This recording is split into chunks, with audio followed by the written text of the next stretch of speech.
Nereye attınız çocuğu? Sultan Çiftliği'ndeki Taşlıtepe Ormanı'na. Hadi gidiyoruz. Hadi yürü. Yürü.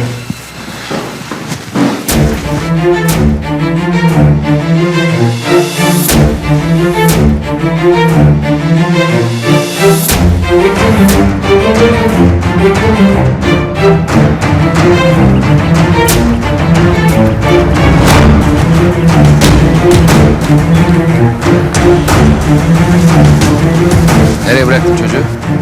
Burada bir yerdeydi komiserim. Her yer birbirine benziyor ama burada olmalı. Arıyoruz beyler.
Yaşıyor.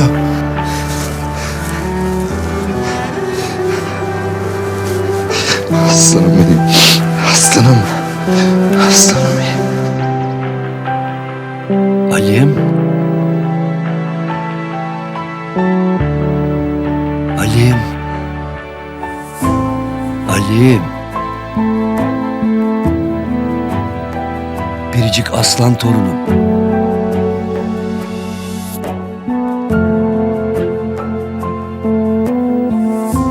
Korkma Ali'm, korkma. Bak, ben buradayım, yanındayım. Beni hiç bırakma dedi.